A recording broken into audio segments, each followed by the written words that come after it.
following content is provided under a Creative Commons license. Your support will help MIT OpenCourseware continue to offer high-quality educational resources for free. To make a donation or view additional materials from hundreds of MIT courses, visit MIT OpenCourseware at ocw.mit.edu.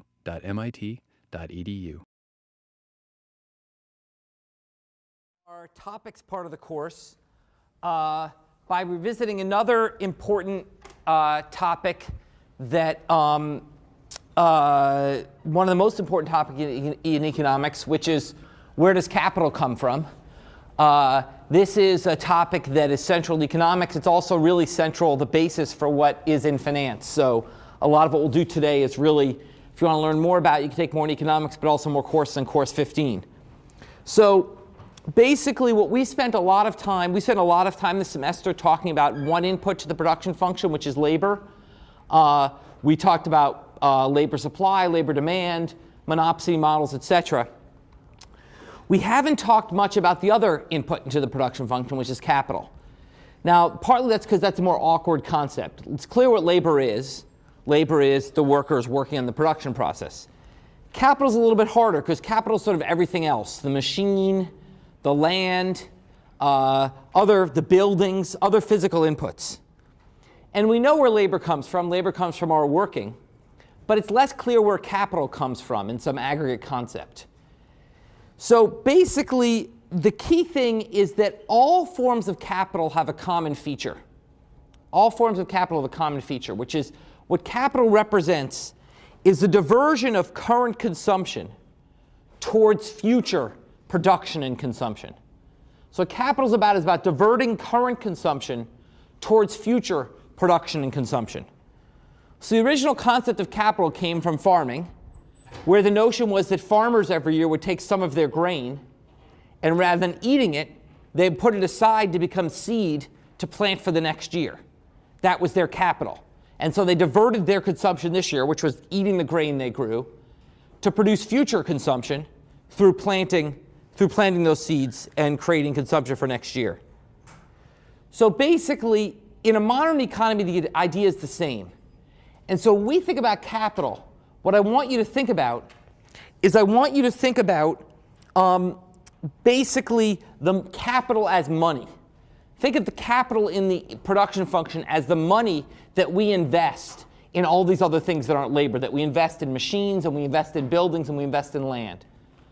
So we want to think about capital not as physical capital, but as financial capital.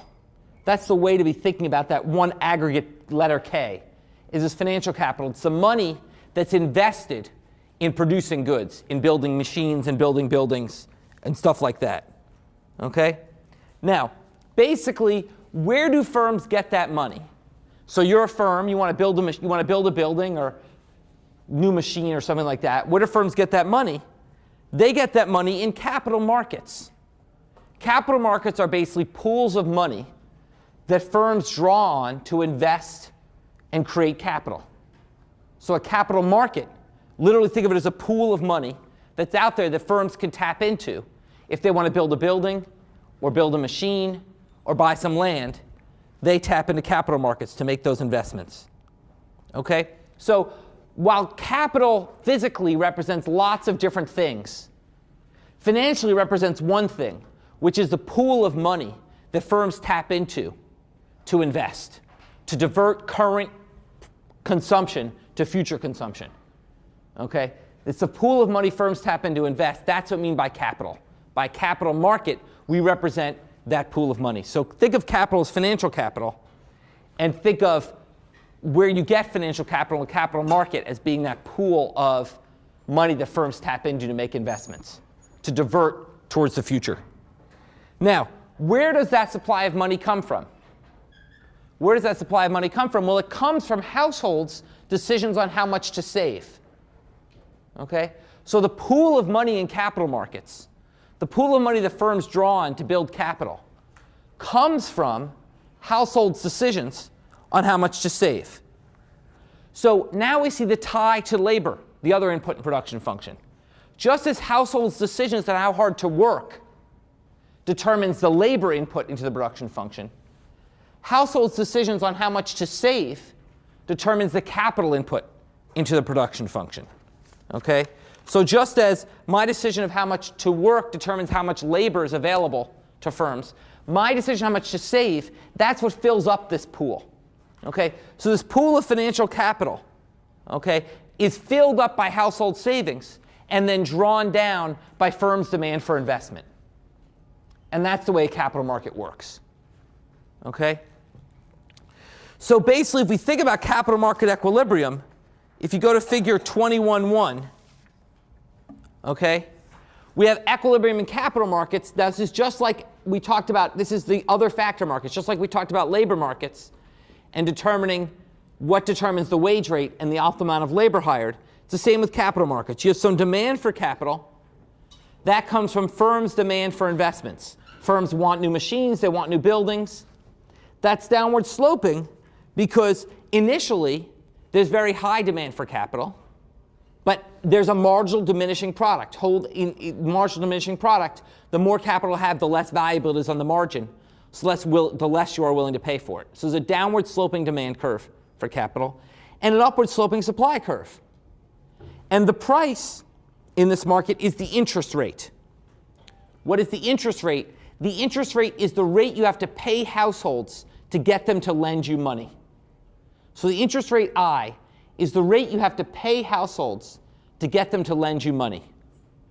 So if that interest rate is very high, okay, if that interest rate is very high, firms will not demand much investment because they'll have to pay a lot of money to get the financial capital to finance that investment.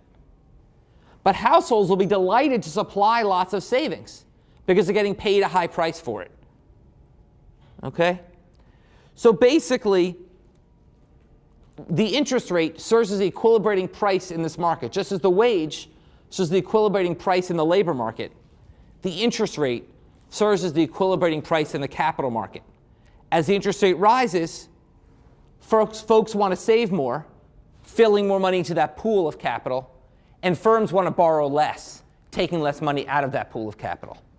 And when that supply and demand is equilibrated, at point E is going to be where the firm's drawing on the pool at exactly the rate people are putting money into the pool.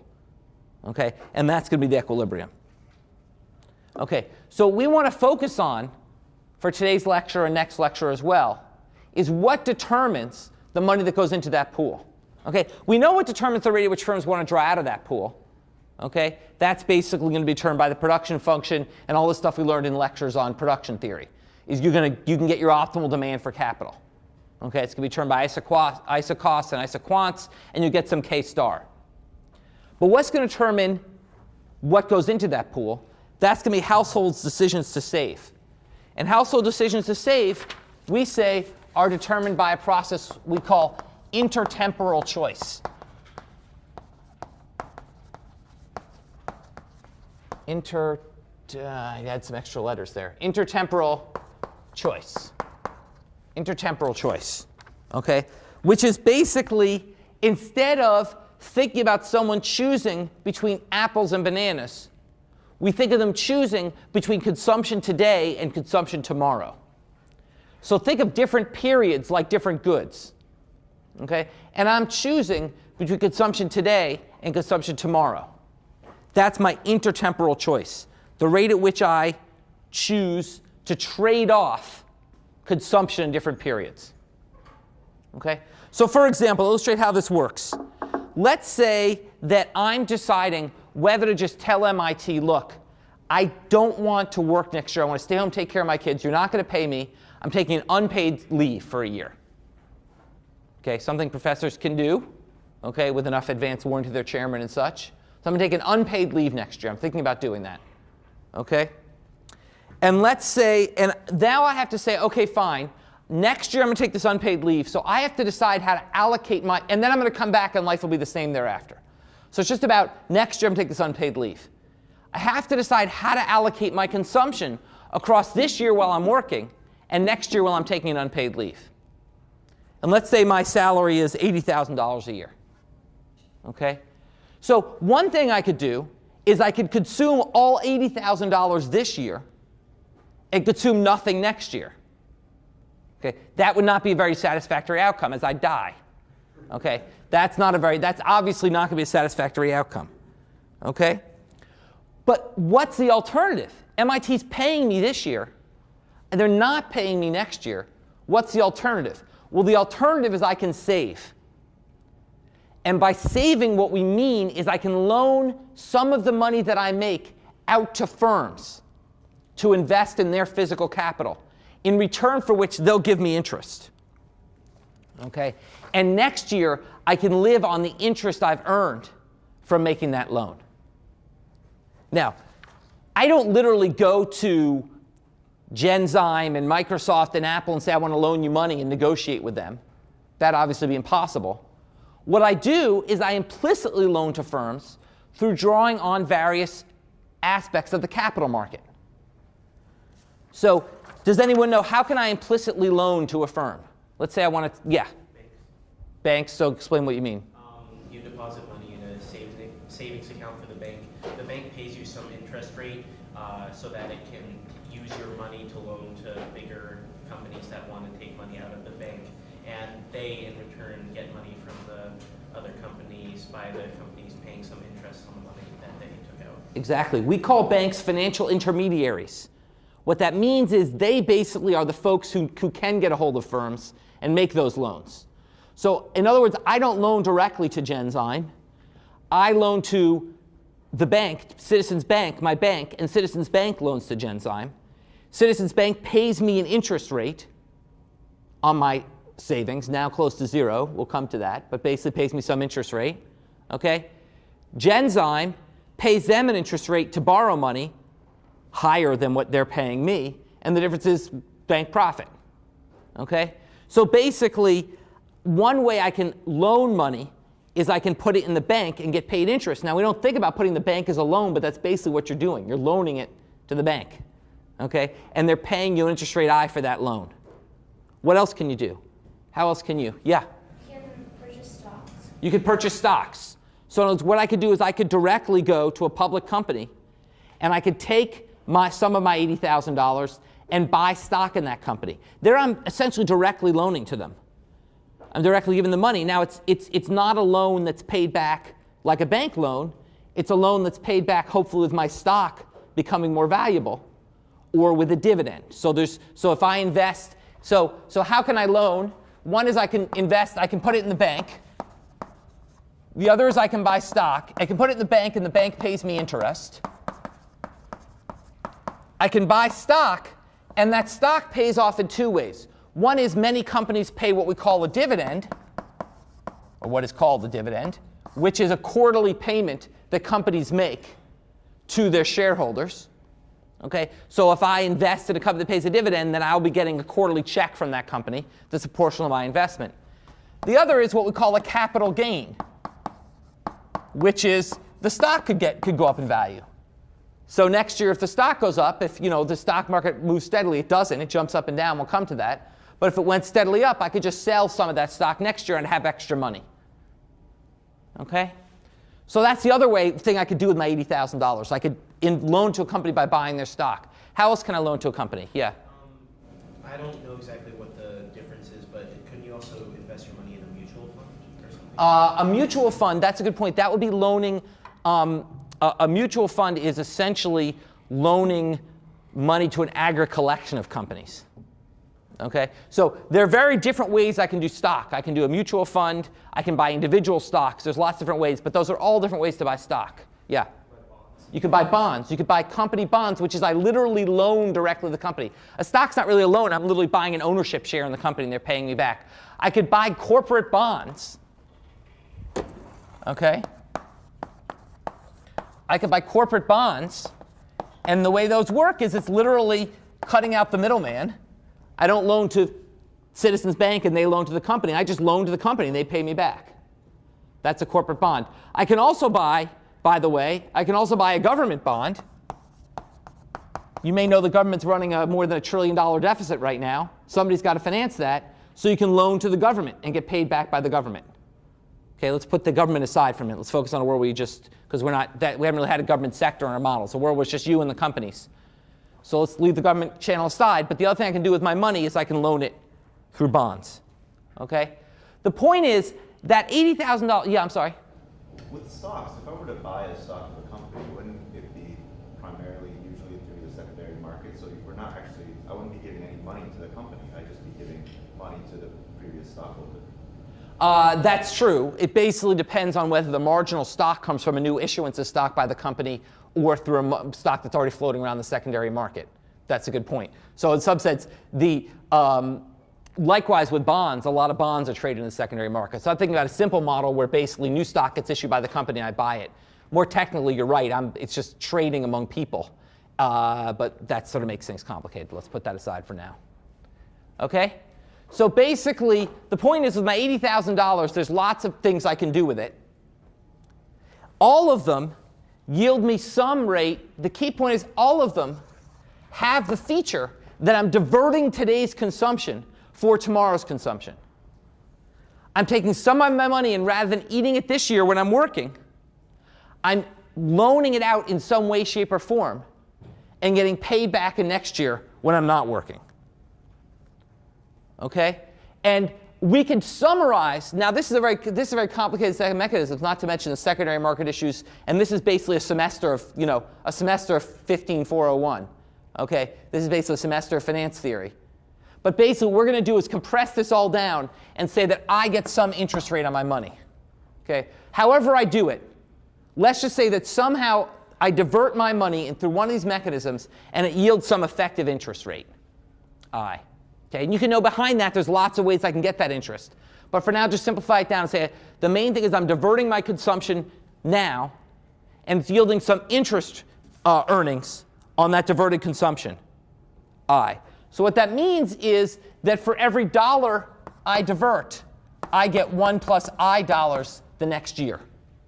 So for every dollar of consumption I divert in one of these forms, I get 1 plus I dollars next year. Okay? So basically, I could literally, if I wanted to, let's say the interest rate was 10%, just for example. Then what that means is I could literally, instead of consuming $80,000 this year and nothing next year, I could consume nothing this year and $88,000 next year. Okay? Obviously, that's not very satisfactory either. Okay? So how do we think about that? We think about that in figure 21.2 shows, and this is a complicated diagram. We've got to get used to figure 21.2. This shows the intertemporal choice model, intertemporal substitution we also call it. So the deal is that now, instead of the x-axis being pizza and the y-axis being movies or all the other wacky things we've done, now the x-axis is first period consumption. The y-axis is second period consumption. You might say, what's a period? Well, a period's whatever I want it to be, a day, a year, 10 years, whatever. Okay, sometimes I'll say a year, sometimes I'll say period, but the point is it doesn't matter. It's about the trade-off. Okay, so in my example, C1 is consumption this year. C2 is consumption next year. Okay, and my trade-off is I can consume $80,000 this year, or given the interest rate, I can consume $88,000 next year. Okay. Now, the trade-off, that's a typo, by the way. That should read minus 1.1. Okay, this is a 10% interest rate. The key point is the trade-off is that basically I can trade off for every dollar I don't consume this year, I consume 1 plus R there. It should be 1 plus I dollars next year. Okay? 1 plus, we use R and I interchangeably for the interest rate. So 1 plus I, 1 plus R dollars next year. Okay? So basically, what does the interest rate represent? This is important. The wage rate I defined as the price of leisure. Remember what the wage rate was? It was the price of leisure. That basically, by working, I foregoed, okay, the ability to, by taking leisure, I foregoed the ability to earn a wage W. So literally, that was the price of sitting around on the couch, was the wage W you could have earned. Likewise, the interest rate is the price of first period consumption. By consuming today, I'm foregoing the fact that I could have earned the interest on that money had I consumed it tomorrow or next year. So the interest rate is the price of first period consumption, just as the wage is the price of leisure. Yeah? You said before that R and I are used interchangeably for interest. Sorry? Does that play into the cost is the cost for capital going to be the interest rate? I'm going to come to that. Yeah, that's exactly what I'll talk about next lecture. Okay, so basically this is the key thing, but the key thing to understand the intertemporal choice, and the other important point to understand and why it's a bit harder than labor is there's an extra, well, it's not harder, it's the same thing. Remember, we said we don't model bads in this course, we model goods. So we're modeling your choice of how hard to work, we model the trade-off between consumption and leisure. And then we said define labor as the total amount of hours available minus leisure. Same thing here. We don't model savings. That's a bad. Okay? Now you might not think something is a good, but savings really by itself is not a good. Okay? Unless you're Scrooge McDuck. Does anyone know who Scrooge McDuck is? Wow, that hurts. Okay, he was this old cartoon character when I was a kid who used to like fill a swimming pool with money and swim in it. Okay? Basically, unless you're like that, the savings itself does not give you utility. We don't have savings entering utility functions. We have consumption entering utility functions. Savings is a bad. Savings is the mean by which you translate consumption period 1 to consumption period 2. But from the perspective today, you wish you didn't have to save. You're just doing it because you want to make sure you eat tomorrow. Okay? So we model the good. The good is consumption in period 1. And savings is the difference between income and consumption in period 1. So we don't model savings. We define savings as y minus C1. We model C1 and define savings as y minus C1. Okay, and you can see that there in the diagram. Now, what happens when the interest rate changes? Let's go to figure 21.3. Okay, what happens when the interest rate changes? Actually, go to 21.4, okay? Skip 21.3, go to 21.4. What happens when the interest rate changes? So initially, we're at a point like A, and then the interest rate goes up from R to R2. Okay, the interest rate goes up. Now, what does that do? Well, it steepens, graphically, it steepens the budget constraint. What that means is it's raised the opportunity cost of first period consumption. First period consumption is now effectively more expensive because I'm foregoing a better savings rate by eating today. The more of my 80,000 I consume today, the less I get to save for tomorrow, and that's now a better deal to save for tomorrow because I'm getting a higher interest rate on that. Okay? So what does that do? Well, that has two effects. Just like a change in the wage rate, it has two effects, a substitution effect and an income effect. The substitution effect, which we can unambiguously sign, is the fact that now first period consumption has gotten more expensive, so we do less of it. Substitution effects are always price goes up, you do less of the activity. The substitution effect is first period consumption has gotten more expensive, we do less of it. Now here, once again, don't slip into thinking about savings yet. You're really going to get yourself in trouble, and it's a natural tendency.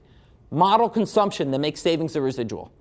So the activity we're modeling here is first period consumption. The price of first period consumption has gone up, so you do less of it. That's the substitution effect. The income effect is you're now richer. You might say, what do you mean I'm richer? I still have the same $80,000 in income. But any given dollar of savings yields more income in the second period. So overall, you're richer. If you take the perspective of saying, I have two periods in this model, first and second period, any given level of savings makes me richer in the second period. That means I'm richer. If I'm richer, I consume more of everything, including first period consumption. So first period consumption goes up from the income effect. I find this confusing. I don't know if you guys do, but once again, run through this again. I'm richer because for any given amount of savings, I now have a total larger sum of money over both periods. When I'm richer, I consume more of everything. One of the things that I consume more of is first period consumption. So first period consumption goes up and I save less. It's sort of bizarre. Okay? Because I'm getting more return to my savings, I save less. Here is the way I like to think of the intuition to make it easier. Okay? The way I think of intuition is, imagine that you have a goal for savings, something I call a target savings level. Imagine you said, look, okay, imagine you said that I really want to make sure that I have a certain level of savings to live on next year. Okay? Well, if the interest rate goes up, I can save less to get to that target. Right? If I have a target C2 and the interest rate is higher, I can consume more C1 and still hit my target of C2. So that's the income effect. I can effectively consume more C1 because I'm made richer because any given level of savings allows me to consume more the next period. Now, the target's an extreme case, but I find it a useful intuition for thinking about what's going on. Okay? And that's the income effect. Okay? Now, obviously, as with anything, this is ambiguous. If you go to figure 21.3 now, here's a case where the income effect dominates. Okay, well, let me actually go back to 21.4. Let's finish this example. So here with the substitution effect dominating, when the interest rate goes up, I consume less in period 1, which means I save more. And that was probably our intuition. A higher interest rate means you save more. But we worked through the mechanics of how we get there. And the reason the mechanics is important is because of figure 21.3, which is in 21.3, the interest rate goes up, but I save less. The interest rate goes up, but I consume more in period 1, and therefore save less. And that's consistent with this target notion. That basically all I care about, let's say in the limit, if all I care about in the limit is exactly what I consume in the second period, then basically my period 1 consumption will definitely go up from a raise in the interest rate. Because basically I'm saying, look, all I care about is what I get in the second period. Now I can save less and get to that target. So my consumption first period goes up. The income effect dominates. Okay? So the bottom line is, just like with labor supply, we can't tell. Unlike with goods, where it's rare to see a Giffen good, here we honestly don't know whether a raise in the interest rate will raise savings or lower savings. It all depends on the strength of the substitution income effects. Okay? And let me actually say, one of the most disturbing things in empirical economics is we actually do have no idea. Okay? Literally, there's no convincing study out there which even tells us which way the effect the interest rate goes on savings. We think probably the substitution effect dominates, but it's been very hard to find a convincing estimate of that. So it's a little bit disturbing for empirical economics. We'll typically assume it dominates, but don't necessarily assume that in the real world. Okay, questions about that intertemporal choice framework? Okay, now, with that in mind, let's now talk about how capital markets work. How do capital markets work? And the key concept for thinking about capital markets is the concept of present value. The concept of present value. And the concept of present value is simple. It's that $1 tomorrow is worth less than $1 today. $1 tomorrow is worth less than $1 today. And why is that? It's because if I had the dollar today, I could have invested it in something productive and had 1 plus I dollars tomorrow. So if you give me $1 today, I can have 1 plus I dollars tomorrow. If you give it to me tomorrow, I just have $1. So by definition, $1 today is worth more because I have the opportunity to save it. Whereas $1 tomorrow, I don't have the opportunity to save it. It's too late. Okay? So the key point is you can't add up dollars that you receive in different periods. So in other words, if I said to you, if this intertemporal choice trade-off was back pizza and movies, and I said, you have 9 pizza plus movies, you have a total of 9, you'd be like, what the hell does that mean? It matters if it's 9 pizzas and 0 movies, or 5 movies and 4 pizzas. I don't know what that means. Those are different things. You can't add them up. Okay? You can't just say I have 9. Well, consumption over time, it's the same thing. You can't just add up your consumption tomorrow and consumption today, or $1 tomorrow and $1 today. They're different things. Okay? And so you have to account for the fact that $1 tomorrow is worth less than $1 today in trying to add them up. And the way we do that is we actually do it through the concept of present value. And the idea of present value is to translate all future dollars into today's dollars. Translate all future dollars into today's dollars, recognizing the fact they're less valuable in the future. Okay? So the concept of present value is the concept of any future payment's value from the perspective of today. And you should know that any future payment will be worth less than a payment today. How much less? That's what present value tells you. How much is a future payment worth in today's terms? Okay? So suppose that the interest rate is 10%. Suppose the interest rate is 10%. Okay? And you want to have $100 next year. So you know next year there's something you want to buy. And you have to decide, how much do I have to save today to have $100 in period 2. How much do I have to save today to have $100 in period 2? Well, if you put in an amount PV into the bank, you put PV into the bank, then you know next year you're going to have, if you put in PV in period 1, next year you're going to have PV times 1 plus I. Okay, you're going to have your PV plus all the interest you earned on it. Okay, or in our example, PV times 1.1. So what that says is that basically you have to put in 100 over 1.1 into the bank today, or $90.9. $90.90. If you put $90.90 in the bank today, you will have $100 tomorrow, or $100 next year, whenever the periodicity of the interest rate. Okay? So if you put, so basically, more generally, the present value of any stream of payments, okay, is equal to that stream's future value. I'm right over here, it's bigger. The present value of any stream of payments is that stream's future value over 1 plus the interest rate to the t, where t is the year in which you get the money. So any future money you get in year t, okay, is worth that amount you get over 1 plus the interest rate to the t. Okay? So basically the point is you have to weight any money you're going to get. You have to weight by how far into the future it is. Just like you have to add, you're adding up these different goods. So essentially this is kind of like saying, let's say I had a converter machine which can convert pizza into movies. Okay?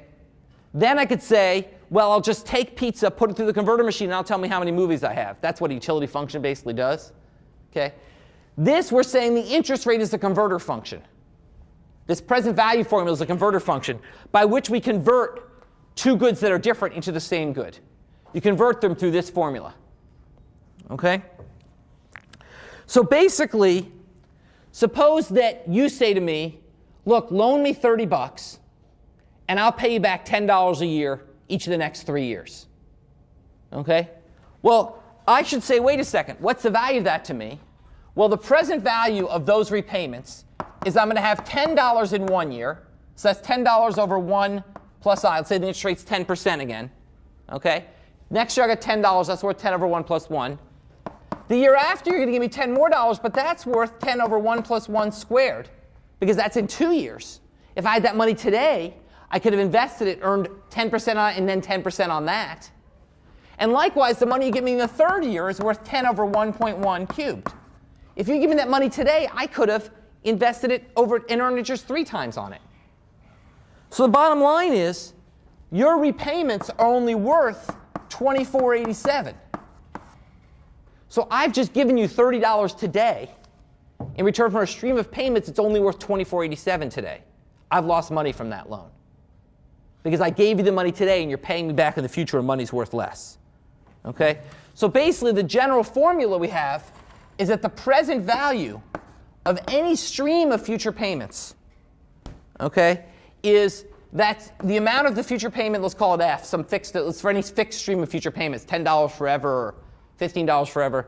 Fixed stream of that amount F times 1 over 1 plus I plus 1 over 1 plus I squared plus plus 1 over 1 plus I to the t. So if you're going to pay me a fixed amount F for t years, here's what it's worth to me today. If you pay me a fixed amount of F I for t years, it's worth this much to me today. Okay, I'm accounting for how far off in the future it is. Now, one important trick we're going to do now for the rest of the semester is we're going to take the trick of saying this is actually, while this is a messy formula, it's actually a rather easy formula to write down if the future stream of payments is infinite. If we have what we call a perpetuity. If we have what we call a perpetuity, okay, a perpetuity is a future stream of payments that goes on forever, or long enough that we consider it forever. You know, 50 years is probably good enough. Okay? If you have a perpetuity, then this formula can be reduced to the present value of any perpetuity is the amount of that perpetuity over the interest rate. It's just taking the infinite sum of that. Just taking the infinite sum. Those mathematically inclined will know this already, but it's just taking the infinite sum here. You can get this formula. So any perpetuity, if you're getting a payment forever, the value of that payment today, so if I said I'll give you $10 forever and the interest rate's going to be 10%, then you'd say that's worth $100 to me. If I'm going to give you $10 forever at a 10% interest rate, then you'd say, well, that's worth $9.90 the next year and 8 something the next year, etc. If I add all those up, I get approximately the amount of the payment over the interest rate. Okay? So basically, that is what determines present value. Okay? Now we can flip this around, and we can say, okay, well, if that's present value, what determines future value? Well, future value, the future value of getting a payment today, okay, so that's the present value of getting payments tomorrow. The other way is, what's the future value? Okay, what's the future value of getting a stream of payments starting today? So let's say starting today I'm going to get $10. I'm going to get it for a certain number of years. What's that going to be worth at the end of the day, given that I can save it along the way? So if you give me $10 today, then if you give me $10 today, okay, well then in 1 year, next year I have $11. Because I got to save it at the interest rate. So you give me $10 today, next year I have $11. Now let's say let's say that I then keep it in the bank for another year. Well, the next year, it's worth 10 times 1 plus I squared. So 10 times 1.1 squared, 10 times 1.1 squared, or 1210.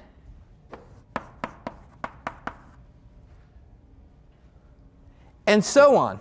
So basically, the point is that at the end of each year, I earn the interest on my original $10, plus I earn the interest on the interest I earned the previous periods. So in the long run, at the end of t years, what you have as a future value is the amount you invested f times 1 plus I to the t. That's your future value. So if you invest a given amount of money today for t years, you end up with that much. Okay? If you invest a given amount f today, you end up with that much. And the key point, the key insight, is the miracle of compounding. The miracle of compounding is the point that you earn interest on your interest. And what this means is the earlier you save, the more you'll have later on. Okay? So as an example in the book, which is very important. So it's actually thinking about, let's think for a minute about retirement. You might say this is sort of crazy, maybe not crazy for an old guy like me, but you're thinking I'm just starting on my career. Well, I ought to think about retirement. Here's why you want to think about it. Let's say, for example, that you plan to work full-time from age 22 to age 70. You've got a great idea. You screw grad school. You're going right to work. You got a great idea, and you know you want to retire at 70. So you plan to work full-time from age 22 to age 70. Okay? Okay? And let's say that you want to save money for your retirement because you're going to retire at 70. You're going to live forever. You're a healthy young person. You think you're going to live forever at 70. So you want to have money around when you retire. And let's say that the interest rate you can save at is 7%. So you can save money for your retirement at 7%. And that's your choice. Now let's consider two different savings plans. Savings plan one is that I'm going to save $3,000. You're going to save $3,000 right off the bat. And for the first 15 years of your working life, so from 22 to 37, you're going to save $3,000. You're going to save $3,000 a year savings.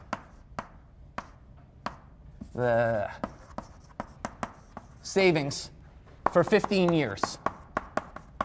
And then nothing.